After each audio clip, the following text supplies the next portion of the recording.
Hola amigos, ¿cómo están?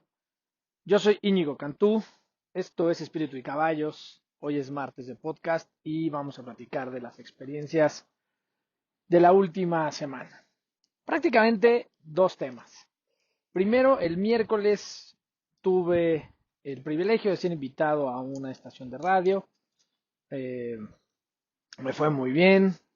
La retroalimentación que recibí de todos los que escucharon fue muy buena, muy bonita, muchas muestras de cariño, muchas gracias. Se llama Orbe Promo. El programa se llama Te invito a café y algo más con Claudia Reyes. Creo que solo está disponible en Facebook y eso pues, limita un poco el tema, pero está en mis redes sociales. Espíritu y Caballos y Careus 14.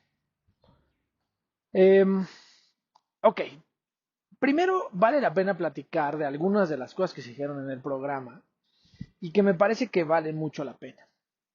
Eh, yo hablé en ese programa respecto de constelaciones familiares asistidas con caballos y otros animales.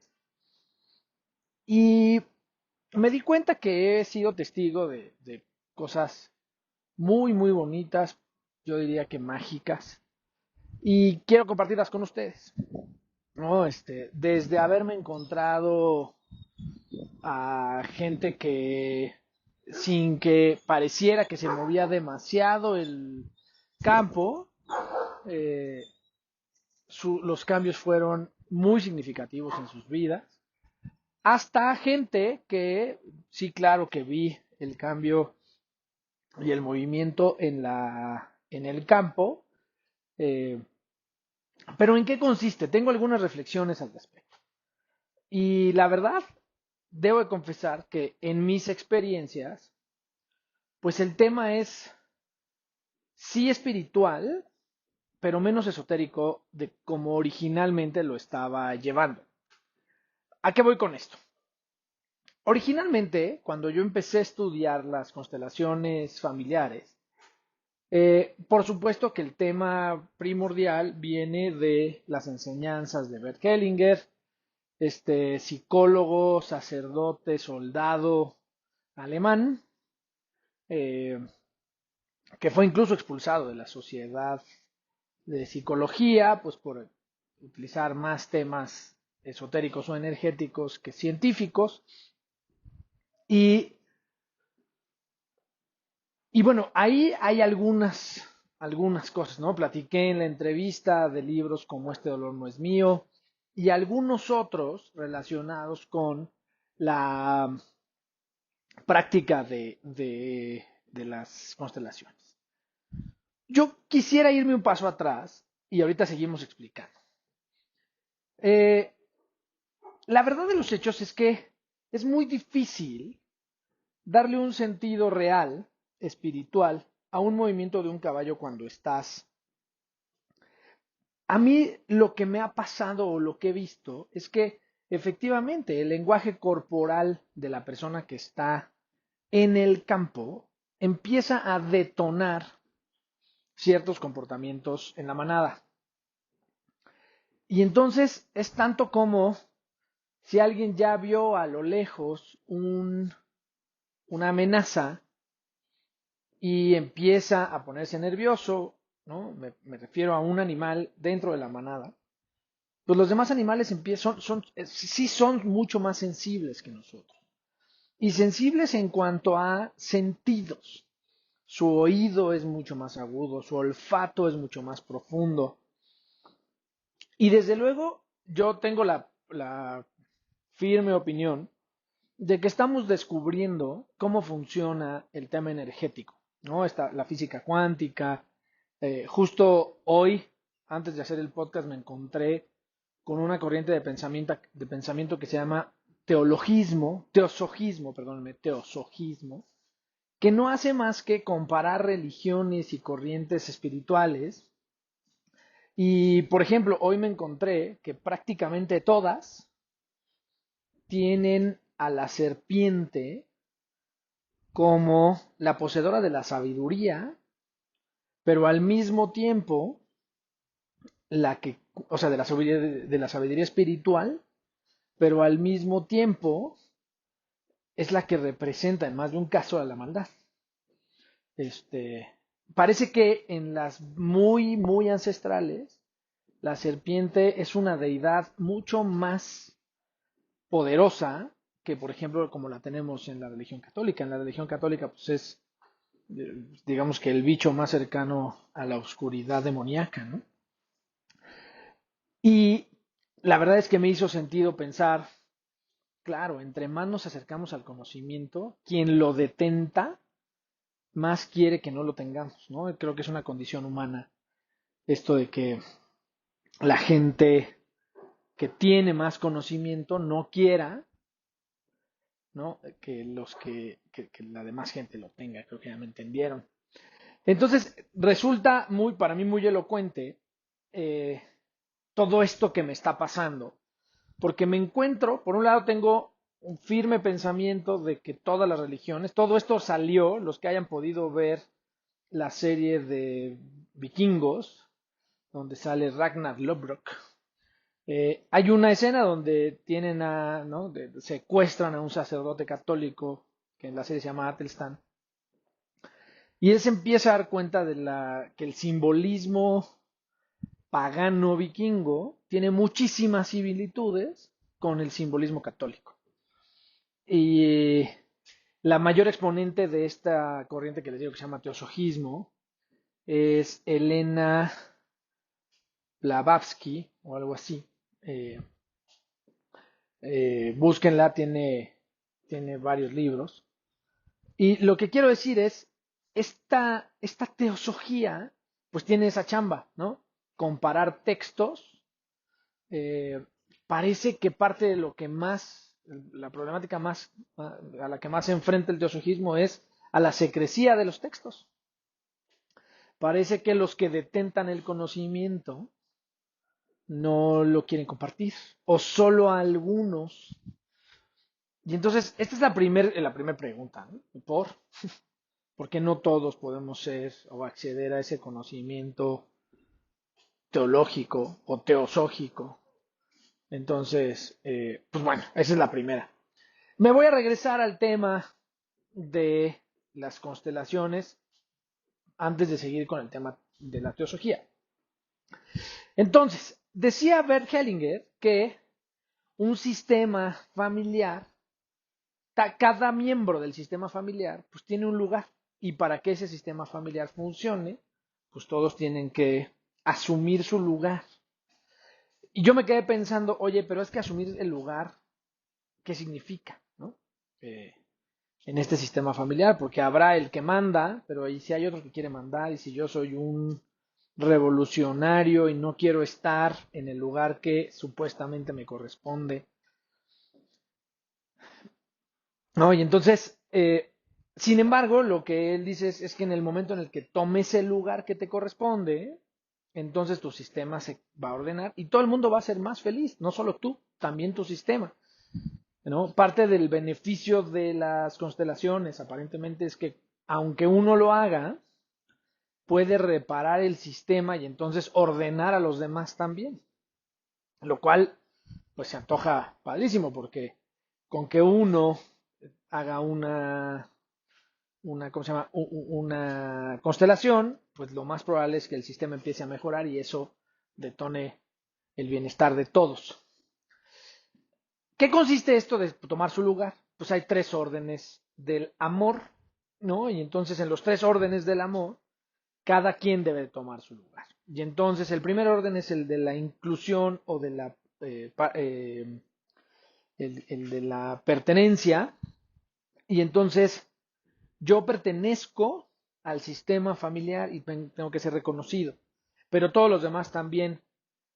Ya no pasa tanto en esta época, pero todavía en la época de la gente, de los baby boomers, o sea, la gente que nació entre el 35 y los 60, ¿no? No sé exactamente cuánto dura, pero piensen la gente que nació vamos a pensar entre 1935 y 1960,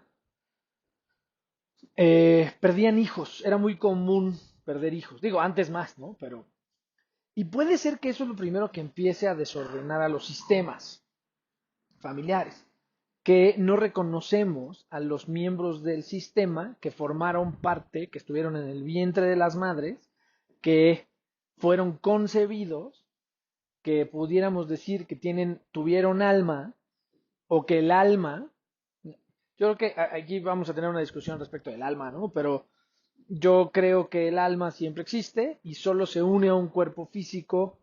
Y posiblemente estos niños que se mueren muy chiquitos o muy, ¿no? O recién concebidos, puede ser que el alma decida mejor no tener esta experiencia física o no ahí, ¿no? Y decide tener en otro lado, entonces se regresa, digamos. Eh, no sé, pero bueno, ya en algún otro podcast habíamos hablado de las almas y de lo que yo creo al respecto. Y pues yo creo que este cuerpo físico no es más que el viaje del alma en esta dimensión y va experimentando eh, diferentes dimensiones, ¿no? Y esta es la dimensión física. Eh, pero, ¿por qué esto del sistema? Puede ser, ¿no? Y esto que le estoy diciendo, pues para ser honestos, no tiene ningún sustento científico, es lo que se me ocurre, y vamos a partir de aquella premisa de, oye, pues el alma está decidiendo unirse a un cuerpo físico para tener experiencias y hacerse diferente. ¿Qué tiene que ver esto con el sistema familiar? Pues mucho y nada, porque está rarísimo que el alma que vino a experimentar cosas, en algunos casos te haga experimentar cosas, digamos que muy padres, ¿no? Que parezca siempre que los demás la pasan mejor que tú, ¿no? O sea, no importa en lo bien que estés, siempre mucha gente, o la mayoría, piensa que el de junto le va mejor, ¿no? O sea, sin duda también hay unos que les va peor, pero digamos, si yo me comparo con otras personas de mi edad, pues tal vez los que vivan en Suiza vivan mejor que yo, ¿no? O tal vez los que vivan en Holanda estén mejor que yo, no sé, ¿no? Eh, a lo que voy es, imaginen ustedes por un momento que esta alma está efectivamente unida a este cuerpo y decidieron que para experimentar de manera más holística o más profunda esta dimensión, había que pertenecer a un sistema y que ese sistema tenía que estar bien ordenadito para que las experiencias fueran en amor, pero bonitas, porque está esta creencia de solamente sufriendo o vino el alma a sufrir. Yo creo que parte del problema es, y claro, lo digo desde mi privilegio, ¿no? Porque seguramente habrá gente en Sudán o gente en ciudades perdidas de México que se la pasan sufriendo desde que nacen, ¿no? Y entonces esa explicación termina siendo muy compleja. No tengo la respuesta. Ni siquiera se me ocurre qué decir, ¿no? Cuando trato de pensar en mi privilegio y en mi momento respecto de, oye, pues, ¿qué es lo que, o sea, por qué hay un señor de 46 años en una ciudad perdida en México que ha sufrido desde el segundo uno que tomó un aliento y yo la he pasado muy bien, ¿no? Leía un libro de un señor que se llama eh, Ken Honda, que escribe un libro que se llama Happy Money, y una de las cosas que dice es, no importa cómo hayas pasado tu infancia, cuando eres adulto, siempre tu balance es positivo. Y a mí me resonó muchísimo porque yo siempre he sostenido que el balance en mi vida es súper positivo. O sea, me la he pasado mejor que peor. Y por supuesto he tenido mis momentos en los que he llorado y por supuesto he tenido mis momentos en los que he sufrido, pero si yo, al menos en mi memoria, junto momentos de felicidad y los comparo con mis momentos de tristeza, tengo una percepción de que los momentos de felicidad han sido muchísimos más que los de tristeza, o los de angustia, o los de dolor, o los de sufrimiento. Literalmente mis momentos de felicidad, de bienestar, de amor, han sido muchísimos más. En fin, sistemas familiares. Entonces, el primer orden del amor a la pertenencia. Formas parte de un sistema, pero también tienes que reconocer a todos aquellos que forman parte de tu sistema. ¿Qué incluye estos? Desde luego, niños o niñas no nacidos, pero también víctimas o victimarios. O sea, víctimas que te hubieran hecho daño a ti o a alguien de tu sistema, o personas a las que tú o tu sistema o miembros de tu sistema les hayan hecho daño. Daño profundo. No hay una explicación a qué nivel de profundidad debe ser el daño para volverse parte del sistema. A veces el campo nos los da. Estamos súper, en mi experiencia, lo que hacemos siempre es reconocer violadores, asesinos, o sea, a partir de ese nivel de violación y de homicidio. La verdad es que no hay una explicación clara, o por lo menos no que yo haya encontrado, de si tiene que ser un nivel u otro de... O sea, si alguien que te pega, alguien que te humilla, alguien que te hace sentir triste, no hay un nivel. Yo hasta el momento solo tengo homicidas y violadores a los que hemos tenido que ir reconociendo. Ahora bien, entonces, pertenencia. El siguiente orden del amor es jerarquía. Los grandes son grandes y toman decisiones de grandes, y los chicos son chicos y toman decisiones de chicos. No importa a qué nivel. Ahora, ¿cómo reparo? Porque resulta que yo, por ejemplo, yo fui soy el cuarto de una familia, ¿no? De 5 hijos, y entonces pues tengo 3 hermanos mayores, 2 mujeres y un hombre, y mis papás, ¿no? Entonces en mi sistema familiar, pues ellos son los grandes, y tengo un hermano menor. Pero luego en parte de mi sistema familiar es que soy papá y tengo 2 hijos, y ahí soy el que toma las decisiones, ¿no? Y entonces, y la mamá también. No hay, al menos en lo que decía en lo que decía Bert Hellinger, ninguna explicación distinta respecto a si la jerarquía papá y mamá es diferente, si la mamá tiene una jerarquía mayor por haber sido quien cargó a los bebés más tiempo. No dice nada. Ni si hay alguna decisión en la que la madre sea de mayor jerarquía y el padre en otras. Nada al respecto. Habría que, habría que verlo, ¿no? Y que tomarlo en cuenta. Pero hasta ahora el sistema o el estudio que yo tengo no me dice nada al respecto. Y entonces, pues partimos de la base de que la jerarquía es idéntica para ambos progenitores o para la pareja, ¿no? En relación con la jerarquía, ¿no? De la toma de decisiones, etcétera, etcétera. Además, ¿qué pasa si yo me casé con una que formaba parte de, vamos a pensar, si me casé con alguien que fuera la quinta o la cuarta en su familia de 5, pues estoy en la misma circunstancia. Pero si ella era la grande o era hija única, no hay nada al respecto.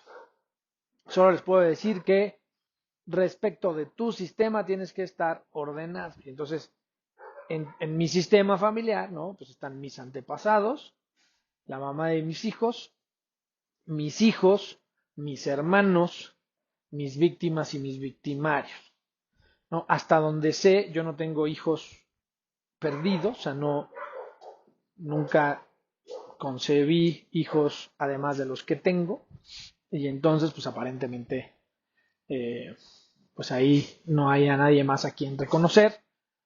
Hoy más tarde voy a hacer una constelación de mí para mí, Si hay algo que reportar, pues ya se los contaré el próximo martes. Pero en fin, ¿no? Y entonces hay datos, ¿no? Yo les puedo decir incompletos, al menos para la lectura del campo, desde mi punto de vista. Además, Bergelinger ponía mucha gente, se puede constelar prácticamente lo que sea. El trabajo, las relaciones, el dinero, la salud. Y entonces eso genera, en mi opinión, pues cierta incredulidad de, pues, ¿qué tiene que ver esto con el sistema A o con el sistema B, ¿no? O con el sistema per se. Finalmente está el tema de la reciprocidad. Este es un poco más sencillo porque tú estás destinado a recibir lo mismo que das y viceversa. Y entonces, el, el tema es muy sencillo, ¿no? Por un lado, eh, si estoy otra vez desde la jerarquía en el mismo lugar al que pertenezco, es decir, entre mi pareja, ¿no? Pues mi pareja, ¿en qué momento mi pareja se vuelve parte de mi sistema familiar? De acuerdo a lo que he estudiado, solo si vives con ella y hay un amor profundo, o con él y hay un amor profundo, o tienen hijos. Bien difícil de saber si forma parte o no de tu sistema familiar. El más fácil es que tengan hijos, ¿no? La unión que generan los hijos detona digamos que una verdad respecto a la pertenencia al sistema familiar, pero no les puedo asegurar que alguien que decidió no tener hijos, pero que comparte su vida de manera profunda con una pareja, esa pareja no forme parte de su sistema familiar. Un poco lo mismo que el perpetrador o la víctima. Eh, no está claro hasta qué nivel. Entonces, pues en las constelaciones, pues un poco se descubre quién pudiera o no ser miembro del sistema familiar. Entonces, en la reciprocidad, tienes que dar lo mismo que recibes, y entonces si yo doy mucho amor, tengo que recibir mucho amor, si doy mucho dinero, tengo que recibir mucho dinero, si tengo, etcétera, etcétera. Y entonces aquí la cosa se pone un poco más elocuente respecto de otras corrientes de pensamiento, pero también bien difícil. En el único que aparentemente no debe haber reciprocidad en el toma y daca es con los hijos. Es decir, los padres dan y los hijos reciben. No tienen que devolverlo.